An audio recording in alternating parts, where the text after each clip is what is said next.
Good morning बच्चों। आज हम कक्षा 6 में विषय विज्ञान में पाठ 4 वस्तुओं के समूह बनाना पढ़ेंगे और समझेंगे। बच्चों इसमें आज हम भाग 1 पढ़ेंगे। ओके बच्चों, तो अपने पाठ के स्टार्ट करते हैं। पाठ 4 वस्तुओं के समूह बनाना। बच्चों, हमने हमारे चारों तरफ अनेकों चीज़ वस्तुएं देखी हैं, चाहे वो हमारा स्कूल हो या हमारा घर हो या हम किसी अन्य जगह पर जाते हों, तो हमने इससे अपने चारों तरफ अनेकों चीज़ें देखी होंगी जो अलग अलग चीज़ वस्तुओं से मिलकर बनी होती है।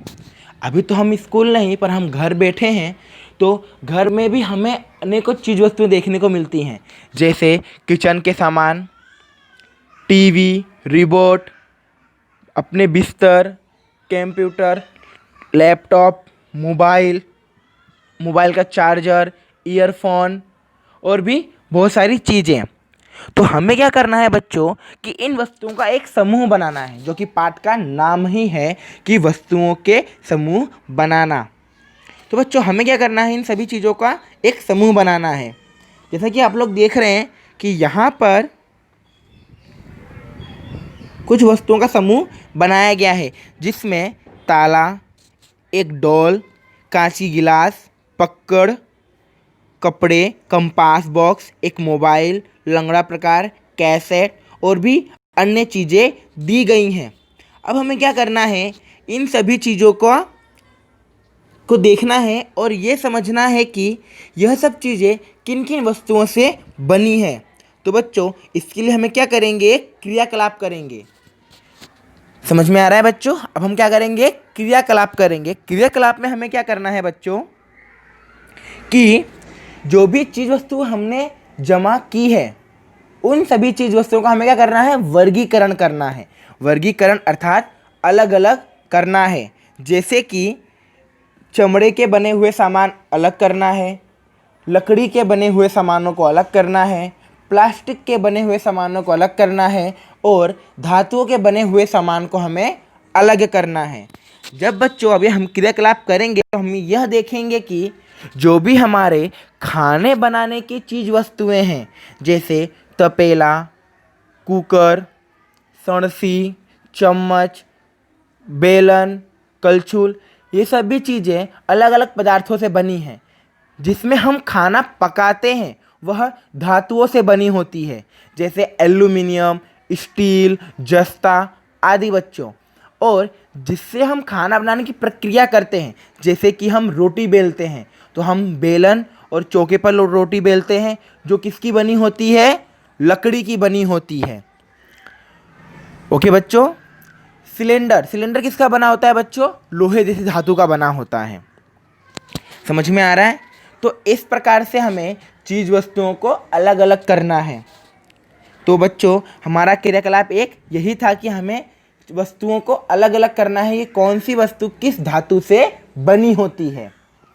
अब बच्चों हमें क्या करना है कि बूझो जो है वह यह जानना चाहता है कि क्या हमने यह पता लगाया है कि कुछ पदार्थ का उपयोग एक से अधिक प्रकार की वस्तुओं बनाने में किया जाता है। बच्चों हमारे मन में भी एक प्रश्न होना चाहिए कि कई सारी चीज़ वस्तुएं ऐसी भी होती हैं कि जिनका अलग अलग उपयोग किया जाता है, अलग अलग वस्तुएं उस धातु से बनाई जाती हैं। जैसा कि अब इस चीज़ को हमें देखने के लिए हमें क्या करना होगा, तो बच्चों हम क्या करेंगे, क्रियाकलाप करेंगे। ओके बच्चों। तो बच्चों जैसे कि हमने यहाँ पर देखा है कि पदार्थ और उन पदार्थों से बनी वस्तुएं, जैसे कि बच्चों पहला पदार्थ क्या है हमारा, लकड़ी। लकड़ी से कौन कौन सी वस्तुएं बनती हैं, कुर्सी, मेज, हल, बैलगाड़ी और उसके पहिए और आदि आदि अर्थात और भी अन्य चीज़ें। दूसरा पदार्थ है कागज। अब कागज से क्या क्या बनता है, पुस्तकें, नोटबुक, समाचार पत्रक, खिलौने, कैलेंडर और आदि वस्तुएं। अब हमारा तीसरा पदार्थ है चमड़ा। चमड़े से पॉकेट, बेल्ट, जूता, बैग आदि। ओके बच्चों। अब हम हमारा चौथा पदार्थ है प्लास्टिक। प्लास्टिक से क्या क्या बनता है? पेन, बॉक्स, टिफिन, बोतल, खिलौने और आदि वस्तुएं, अर्थात और भी अन्य वस्तुएं। पांचवा पदार्थ है रुई। रुई से गद्दे, तकिया, कम्बल और भी बहुत सारी चीज़ें बनती हैं, जैसे टेडी बियर, छोटे बच्चों के खिलौने और भी ऐसी चीज़ें बनाई जाती हैं। और हमारा छठा पदार्थ है धातु अर्थात लोहा। लोहे से क्या क्या बनता है? हथौड़ी, पलंग, कील, बर्तन और भी बड़ी बड़ी मशीनें अर्थात आदि, अर्थात और भी अन्य वस्तुएं पदार्थों से बनी होती हैं। ओके बच्चों, जैसे कि हमने यहाँ पर देखा कि कौन कौन से पदार्थों से कौन कौन सी वस्तुएं बनी होती हैं। तो हमारा क्रियाकलाप 2 पूरा हो गया।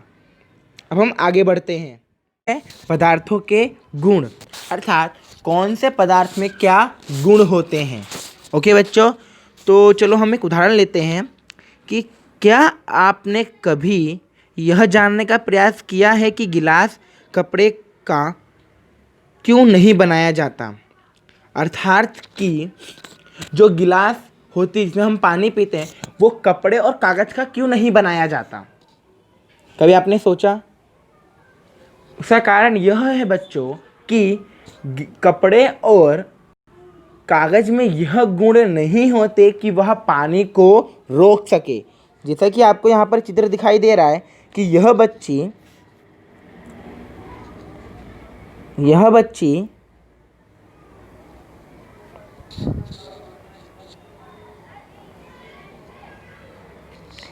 गिलास में पानी को लेकर कपड़े में रोकने की कोशिश कर रही है, पर पानी रुक रहा नहीं है, पानी कपड़े से नीचे बह रहा है। इससे हम यह कह सकते हैं कि बच्चों कि कागज़ और कपड़े में यह गुण नहीं होता कि वह पानी को रोक सके। यह गुण किसमें होता है? धातुओं में, जिससे गिलास बनाई जाती है। तो गिलास किससे बनती है? धातुओं से। धातुओं में यह गुण होता है कि वह पानी को रोक सकता है। समझ में आ रहा है बच्चों? कभी आपने ये सोचा है कि कागज़ के बर्तन क्यों नहीं बनते? क्योंकि कागज़ में भी वह गुण नहीं होते कि वह खाने को पका सके या ज्वलनशील पदार्थों के संपर्क में आ सके, इसलिए कभी भी बर्तन कागज़ और कपड़े के बनाए जाते नहीं हैं। हमेशा बर्तन किसके बनाए जाते हैं? धातुओं के बनाए जाते हैं। तो बच्चों, यह बात हो गई पदार्थों के गुण की। अब हम आगे बढ़ते हैं। अंततः पदार्थों में वह सब गुण क्यों जो उसके उपयोग के लिए वस्तुएं होते हैं, नीचे दिए गए गुणों के विवेचन की गई है।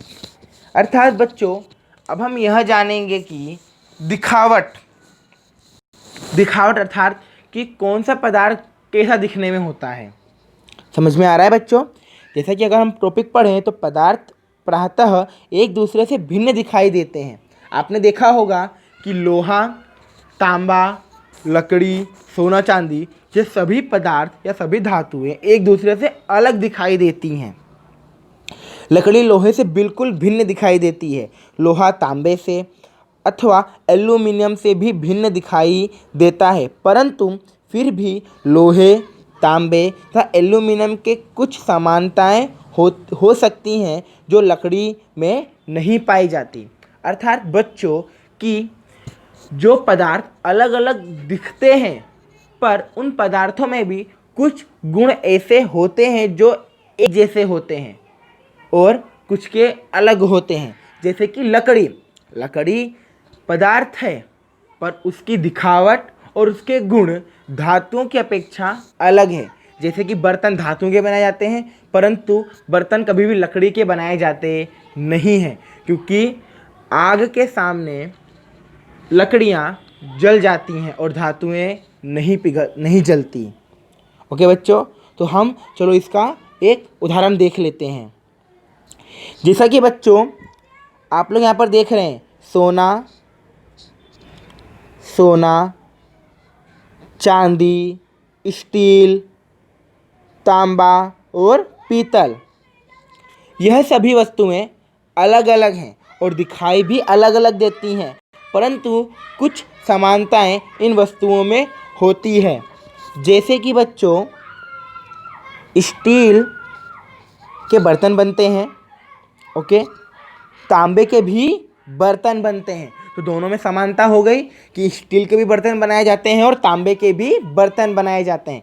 तो इन दो पदार्थों में समानता है। बच्चों स्टील, तांबा और पीतल इन तीनों के भी बर्तन बनाए जाते हैं। तो देखिए इन तीनों में समानताएं हो गई। और चांदी के भी बर्तन बनाए जाते हैं। आपने देखा होगा चांदी की थाली, चांदी के चम्मच, चांदी के गिलास, चांदी की मूर्तियाँ जो कि पित्तल की और तांबे की भी बनाई जाती हैं। तो बच्चों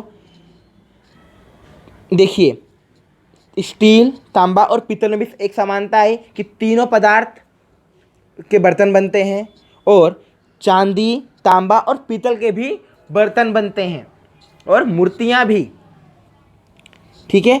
परंतु सोना इन सबसे भिन्न है। सोने के ना ही बर्तन बनते हैं, हाँ सोने के गहने बनते हैं जो कि स्टील, तांबा और पीतल के नहीं बनते। समझ में आ रहा है बच्चों? सोने के भी गहने बनते हैं और चांदी के भी गहने बनते हैं। तो सोने और चांदी में भी समानता आ गई। तो इसी प्रकार एक पदार्थ दूसरे पदार्थ के साथ जुड़ा होता है या कुछ समानताएं देखने को मिलती हैं। बच्चों अब हम बात करेंगे चमक की, ओके। पदार्थ जिनमें इस प्रकार की धुती होती है, धुती अर्थात चमक, चमक होती है, वे प्रायतः धातु होते हैं। अर्थात कि जिन पदार्थों में हमें चमक देखने को मिलती है वो क्या होती है? धातु होती हैं। जैसे कि लोहा, तांबा, एल्यूमिनियम तथा सोना धातुओं के उदाहरण हैं। कुछ धातुएं बहुधा अपनी चमक खो देती हैं। अर्थात कि बहुत सारी धातुएं ऐसी हैं जो समय के साथ साथ अपनी चमक को खो देती हैं। और इसका मुख्य कारण क्या है कि यह धातुएं हवा और नमी अर्थात पानी, नमी के संपर्क में आने से, इनकी अभिक्रिया करने से यह धातुएं अर्थात यह पदार्थ अपनी चमक खो देती हैं। परंतु बच्चों इन धातुओं को अगर बीच में से काटा जाए तो भी इनकी चमक दिखाई देती है।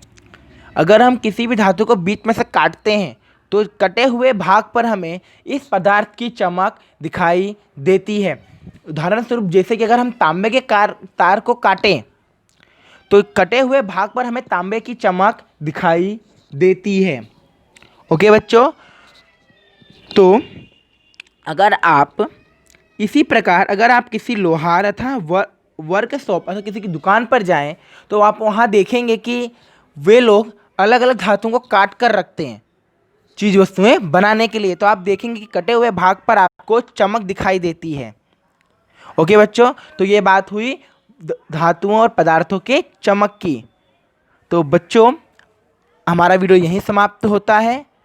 आगे का भाग अगले वीडियो में। ओके बच्चों, आज के लिए इतना ही। Thank you.